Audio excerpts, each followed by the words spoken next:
بسم اللہ الرحمن الرحیم۔ معزز طلباء اکرام، السلام علیکم۔ آپ حضرات کے سامنے کتاب 211 کوڈ اسلامیات اور اس کا ٹاپک عدل و انصاف کھلا ہوا ہے اور اس کا پیج ہے 57۔ سب سے پہلے یہ کہ عدل و انصاف کا معنی اور مفہوم کیا ہے۔ آپ حضرات دیکھ سکتے ہیں، اگر آپ حضرات کے پاس کتاب ہے تو سب سے پہلے عدل کا معنی لکھا ہوا ہے۔ عدل کے لغوی معنی سیدھا کرنا، برابر کرنا اور افراط و تفریق کے توازن قائم رکھنے کے ہیں۔ اس کے بعد اس کا اصطلاحی معنوں میں عدل و انصاف کسی چیز کو اس کے صحیح مقام پر رکھنے کا نام ہے، اور عدل کے مقابلے میں ظلم آتا ہے، اور ظلم کا معنی عربی میں آتا ہے وضع الشیء فی غیر محلہ، کہ کسی چیز کو اس کے اصلی مقام سے ہٹا کر رکھنا، یہ ظلم کہلاتا ہے۔ تو قرآن مجید میں بھی اس کا لفظ ہے ان الشرک لظلم عظیم، کہ شرک کو ظلم عظیم کہا گیا ہے۔ یہ تو عدل کا اصطلاحی لغوی اور اصطلاحی معنی آ گیا۔ دوسرے نمبر پر جو چیز ہے وہ مفہوم ہے کہ عدل کہا کس کو جاتا ہے۔ تو اب یہ لکھا ہوا کہ اردو زبان میں انصاف کا لفظ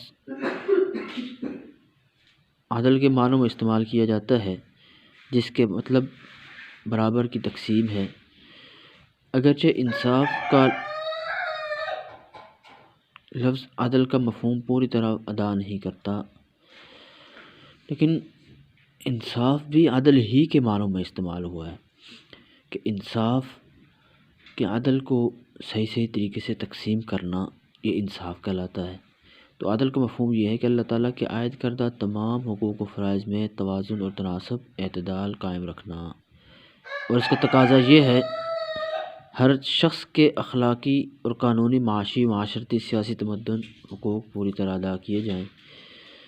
عدل اللہ تعالیٰ کی صفات میں سے ایک صفت ہے، اور اللہ تعالیٰ کے اسماء الحسنہ میں سے ہے، اور وہ اسم جو عادل ہے اس میں سے عادل ہے، یعنی اس کی ہر بات، اس کا ہر فعل اور ہر فیصلہ توازن اور تناسب پر مبنی ہوتا ہے، اور وہ عادل ہے۔ اس کی ذات سے صادر ہونے والی ہر چیز حق اور عدل کے مطابق ہوتی ہے۔ یہ چند چیزیں آپ حضرات کے سامنے آ گئیں۔ اب اگلا جو ہے، اگلی بات قرآن مجید کی آیات ہیں کہ جو عدل کے اوپر نازل ہوئی ہیں، کہ اگر تم فیصلہ کرو تو انصاف کے ساتھ کرو، بے شک اللہ تعالیٰ انصاف کرنے والے کو پسند کرتا ہے۔ اور اس طرح نبی علیہ السلام کی حدیث مبارکہ ہے کہ نبی علیہ السلام کو عدل کرنے کا حکم ہے، اور نبی علیہ السلام فرماتے ہیں کہ مجھے حکم ہوا کہ تمہارے درمیان عدل کروں۔ مال غنیمت کی تقسیم میں کے وقت ایک شخص نے کہا کہ یا رسول اللہ آپ عدل کریں، تو آپ صلی اللہ علیہ وسلم نے فرمایا تم ہلاک ہو، اگر میں عدل نہ کروں گا تو کون کرے گا۔ یہ معنی اور مفہوم آپ حضرات کے سامنے آ گئے۔ تیسری چیز اس میں ہے عدل کی اقسام کتنی ہیں۔ تو ابتداءً عدل کی دو قسمیں ہیں، ایک انفرادی عدل، دوسرا اجتماعی عدل۔ پھر اجتماعی عدل کی آگے تقسیم ہوگی۔ تو انفرادی عدل، انسان کا انفرادی عدل یہ ہے کہ اس کے ہر کام میں اعتدال اور توازن پایا جائے، دنیاوی معاملات، عبادات میں توازن قائم رکھنے کی تعلیم دیتا ہے۔ حضور صلی اللہ علیہ وسلم کے زمانے میں 3 صحابہ اکرام کی جماعت میں سے ایک نے عہد کیا کہ میں نکاح نہیں کروں گا۔ آپ صلی اللہ علیہ وسلم سے روکا اور فرمایا میں رات کو عبادت بھی کرتا ہوں اور روزے بھی رکھتا ہوں اور افطار بھی کرتا ہوں، میں نے عورتوں سے نکاح بھی فرمایا۔ اور ایک نے فرمایا تھا میں ساری زندگی روزے رکھوں گا، اور ایک نے فرمایا تھا میں ساری زندگی نماز پڑھوں گا، پوری رات کھڑے ہو کر عبادت کروں گا۔ تو فرمایا جس نے میری سنت سے اعراض کیا وہ مجھ سے نہیں ہے۔ تو یہ انفرادی عدل کی ایک مثال آپ حضرات کے سامنے آ گئی ہے۔ دوسری قسم اجتماعی عدل۔ اب اجتماعی عدل کی مختلف صورتیں ہیں۔ نمبر 1 اس میں سے معاشرتی عدل، معاشی عدل، عدالتی امور میں عدل، اور اس کے بعد سیاسی عدل۔ اب معاشرتی عدل یہ ہے کہ اسلام نے معاشرتی مساوات کا بہت اچھا سبق دیا ہے، جس نے ملک اور قوم اور رنگ و نسل کے امتیاز ختم کر دیا۔ معاشرتی عدل کا مطلب یہ ہے کہ سب کے ساتھ بلا لحاظ رنگ و نسل ایک جیسا سلوک کیا جائے، سب کو زندگی گزارنے کے یکساں مواقع فراہم کیے جائیں، روزی کمانے کے ایک جیسے حقوق اپنی صلاحیتوں کو بروئے کار لانے جائیں۔ دوسرے نمبر پر جو ہے معاشی عدل، یعنی یہ جو عدل کی اجتماعی قسم کی اقسام ہے نا، اجتماعی، وہ اس میں سے آگے شکیں ہیں۔ معاشی عدل، معاشی اعتدال و توازن کے حوالے سے قرآن مجید کا ارشاد ہے، کھاؤ اور پیو لیکن فضول خرچی سے بچو۔ یعنی کھانا پینا تو انسان ہر ایک، جو امیر ہے غریب ہے، کھاتا پیتا ہے، لیکن فضول خرچی جتنی آپ کو ضروریات ہیں اس سے زیادہ فضول خرچی سے بچا جائے۔ نمبر تین عدالتی امور میں عدل۔ کہ عدالت میں عدل یہ کہ فیصلے کرتے وقت عدل و انصاف کا دامن ہاتھ سے نہ چھوڑا جائے، جھوٹی گواہی نہ دی جائے، اور اگر فیصلہ کریں، یہ آیت ہے قرآن مجید کی، تو ان لوگوں کے درمیان فیصلہ کریں انصاف کے ساتھ، عدل کے ساتھ۔ جب تم کہو تو عدل کی بات کہو، خواہ تو تمہارا قرابت دار ہی کیوں نہ ہو۔ حضرت عائشہ رضی اللہ تعالیٰ عنہ فرماتی ہیں، مخزومی عورت جس نے چوری کی تھی، اس کے متعلق قریش کو بڑی فکر لائے گئی، اس کا نام بھی فاطمہ تھا غالباً۔ تو اس کے لیے ان کی وہ معزز خاندانی عورت سمجھی جاتی تھی، تو انہیں اس پر حد جاری کیے جانے پر اپنی بے عزتی کی بڑی فکر تھی۔ تو انہوں نے اسامہ بن زید رضی اللہ تعالیٰ عنہ کو آپ صلی اللہ علیہ وسلم کے پاس سفارش کے لیے بھیجا، تو آپ سے فرمایا کہ تم میں سے پہلی قومیں اس لیے تباہ و برباد ہوئیں کہ جب کوئی بڑا آدمی جرم کرتا تو اسے چھوڑ دیا جاتا، اور چھوٹا آدمی جرم کرتا تو اسے اس جرم کی سزا دی جاتی۔ اور خدا کی قسم اگر فاطمہ بنت محمد بھی ہوتی، چوری کرتی، تو اس کی بھی اس کا حکم، ہاتھ کاٹنے کا حکم جاری کیا جاتا۔ اب وہ مخزومی عورت، اس کا نام بھی فاطمہ ہی تھا غالباً۔ چوتھے نمبر پر جو عدل ہے وہ سیاسی عدل، کہ مسلمانوں کو غیر مسلم افراد سے بھی باہر صورت عدل و انصاف کرنے کا حکم دیا گیا۔ اگر کوئی فیصلہ غیر مسلموں کا آتا ہے تو اگر مسلمان کی غلطی ہے تو مسلمان کو سزا دی جائے، غیر مسلم کو اس کی پاداش میں نہ پکڑا جائے۔ اور اگر کسی قوم کی عداوت تمہیں اس بات پر آمادہ نہ کرے کہ تم ان کے ساتھ بے انصافی اور عدل سے کام لو، یعنی یہی چیز تقوی سے قریب تر ہے۔ یہ بھی سورہ مائدہ کی قرآن مجید کی آیت ہے۔ حضور صلی اللہ علیہ وسلم کا بھی ارشاد ہے کہ کوئی حکمران جو مسلمانوں میں سے کسی رعیت کے معاملات کا سربراہ ہو، اس میں اس حال میں مرے کہ اس کے ساتھ دھوکہ اور خیانت کرنے والا تھا، تو اللہ تعالیٰ اس پر جنت حرام کر دے گا۔ کہ اللہ تعالیٰ کو سب سے محبوب چیز امام عادل ہے، اور حاکم اور عادل کی دعا قبول ہوتی ہے۔ سب سے آخر میں یہ کہ عدل و انصاف کی فراہمی معاشرتی استحکام و ترقی کا باعث بنتی ہے، اور افراد و معاشرہ مساوات کا جذبہ پروان چڑھاتی ہے۔ قیام عدل کی انفرادی و اجتماعی کوششوں میں کوتاہی سے نہ صرف کہ معاشرہ کا امن سکون غارت ہو جاتا ہے، بلکہ یہ کوتاہی اللہ تعالیٰ کی گرفت کا سبب بھی بنتی ہے۔ تو ایک ٹاپک آپ کا یہ تھا کہ عدل کا لغوی معنی کیا ہے، عدل کا اصطلاحی معنی اور مفہوم کیا ہے، اور عدل کی اقسام کیا ہیں۔ یہ آپ حضرات کے سامنے آ گئی ہیں کہ عدل کی دو قسمیں، انفرادی اجتماعی، اور اجتماعی عدل کی آگے شکیں ہیں کہ معاشی عدل، سیاسی عدل اور عدالتی عدل، معاشرتی عدل۔ یہ چار اقسام آپ کے ذات کے سامنے آ گئے۔ دوسرا ٹاپک جو ہے ہمارے سامنے کھلا ہوا ہے، امر بالمعروف و نہی عن المنکر کا۔ امر کا مطلب ہوتا ہے حکم کرنا بالمعروف، نیکی کا، و نہی اور روکنا عن المنکر، برائی سے۔ معنی اس کا یہ ہے کہ امر کے حکم کرنے اور نہی کے معنی روکنے کے ہیں۔ اب معروف میں وہ تمام کام شامل ہیں جو ادائے حقوق سے متعلق ہوں، انفاق فی سبیل اللہ، یتیم و مسکینوں پڑوسیوں کے حقوق، دیگر مستحقین کی امداد، اور اس نوعیت کے دوسرے کام جو ہر اچھی سوسائٹی میں معلوم و مشروع ہوں،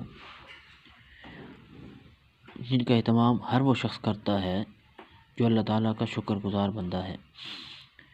منکر معروف کا ضد ہے حقوق کا غصب کرنا، بخل، تعدی، عہد شکنی، فخر، غرور اور اس نوع کی تمام برائیاں جو طمع و حرص کی بے اعتدالی اور حسب جاہ و مال کی زیادتی کی وجہ سے ظہور میں آتی ہیں، واضح ہوتی ہیں۔ ان کے لیے منکر کا جامع لفظ استعمال ہوا ہے۔ اب امر بالمعروف و نہی عن المنکر کی اہمیت بمطابق قرآن و حدیث سے۔ اب سب سے پہلے یہ کہ امت مسلمہ کی ذمہ داری کیا ہے، کہ امت مسلمہ کو قرآن مجید میں خیر امت کہا گیا، یعنی کنتم خیر امت، اور تم میں سے ایک جماعت ایسی ہونی چاہیے جو لوگوں کو نیکی کی طرف بلائے اور اچھے کام کرنے کا حکم دے اور برے کاموں سے روکے۔ دوسرے نمبر پر جو ہے مسلمانوں کا معاشرے میں کردار کیا ہونا چاہیے، کہ معروف و منکر کے فریضہ کی ادائیگی میں مومن مرد اور عورتوں کی مشترکہ ذمہ داری ہے۔ اسلامی معاشرے میں تمام مسلمانوں کی مشترکہ ذمہ داری ہے کہ وہ بھلائی اور نیکی کو پھیلائیں اور برائی اور برے کاموں کو روکیں۔ اس کے بعد تیسرے نمبر پر منافقین کی کردار کشی کی گئی ہے۔ معاشرے میں تمام مسلمان مرد عورتیں معروف و منکر کا فریضہ ادا کرتے ہیں، لیکن مرد عورتیں میں معاشرے میں برے اور بے حیائی کے کاموں کو فروغ دینے کے لیے کوشاں رہتے ہیں۔ منافقین مرد اور عورتیں منافق عورتیں سب ایک جیسے ہیں، وہ برے کام کو کرنے کو کہتے ہیں اور اچھے کاموں سے منع کرتے ہیں۔ حضرت لقمان علیہ السلام کے بیٹے کو نصیحت تھی کہ میرے بیٹی نماز قائم کرو، نیکی کا حکم دو اور برے باتوں سے روکو۔ چوتھے نمبر پر حکومت کی کیا ذمہ داری ہے، کہ اسلامی حکومت کی دینی ذمہ داری ہے کہ وہ ایسے اقدامات قائم کرے کہ جس کی وجہ سے اچھے کاموں کو وسعت ملے اور برے اور بے حیائی کے کاموں کو پھیلنے کا موقع نہ ملے۔ اور نمبر 5، برائی روکنے کے درجات بیان کیے گئے ہیں، کہ اگر حضرت ابو سعید خدری رضی اللہ تعالیٰ عنہ سے روایت ہے کہ میں نے رسول اللہ صلی اللہ علیہ وسلم کو یہ فرماتے ہوئے سنا کہ اگر تم میں سے کوئی برا کام کرتے ہوئے دیکھو کسی کو بھی، تو اتنی طاقت ہے کہ تم اپنے ہاتھ سے روکو، اگر ہاتھ سے نہیں روکتے تو زبان سے برا کہو، اور اگر تیسرا درجہ یہ ہے کہ اگر زبان سے بھی برا کرنے کی آپ کو طاقت نہیں ہے تو پھر دل میں برا جانو، یہ کمزور ترین ایمان کا درجہ ہے، یعنی اگر زیادہ انتشار کا خدشہ ہے تو اس سے بہتر ہے کہ آدمی اس کے دل سے برا جانے۔ اب یہ 2 ٹاپک جو آپ حضرات کے سامنے تھے اسلامیات کے عدل اور انصاف کے حوالے سے۔ اب ہم معاشرتی علوم یعنی مطالعہ پاکستان کا ایک ٹاپک دیکھ لیتے ہیں جو تحریک خلافت سے متعلق ہے۔ اب تحریک خلافت پیج نمبر مطالعہ پاکستان کا 99 ہے، 99۔ اس کا پس منظر ذکر کر دیا گیا ہے کہ 20ویں صدی کے آغاز میں خلافت ترکیہ برائے نام رہ گئی تھی، اور اگرچہ ہندوستان کی کبھی عثمانی خلافت خلیفہ کے ماتحت نہیں رہا، لیکن اس کے باوجود برصغیر کے مسلمان ترکی خلافت سے جذباتی تعلق رکھتے تھے، لیکن کیونکہ وہ خلیفہ کو اتحاد اسلامی کا مظہر سمجھتے تو آج بھی آپ حضرات کے سامنے ہے کہ ترکی بڑا اچھا دوست ہے پاکستان کا مسلمانیت کے اعتبار سے۔ پہلی جنگ عظیم میں بعض وجوہات کی بنا پر ترکی نے برطانیہ کے خلاف جرمنی کا ساتھ دیا، اور برصغیر کے مسلمانوں کو خدشہ لاحق ہوا کہ جنگ میں شکست کی صورت میں انگریز ترکی سے اچھا سلوک نہیں کریں گے۔ اب یہ ابتدائی جو حالات بیان کیے گئے ہیں، تو تحریک خلافت کے قیام کا یہ مجلس، یہ قیام کیوں ہوئی اور کب ہوئی؟ تو ان میں سب سے پہلے آپ حضرات کے سامنے لکھا ہوا ہے کہ مسلمانوں نے ستمبر 1919 میں آل انڈیا مسلم لیگ کانفرنس کے اجلاس میں لکھنؤ میں مجلس خلافت قائم کی، اور 27 اکتوبر 1919 کو ملک بھر میں خلافت ڈے منایا۔ تو یہ ایک پوائنٹ کی بات ہے کہ مسلمانوں نے کس دور میں خلافت قائم کی، ٹھیک ہے جی۔ اور وہ شکیں جو خلافت ڈے منایا اس میں شکیں رکھی گئیں کہ سلطنت ترکی کو ٹکڑے ٹکڑے نہ کیا جائے۔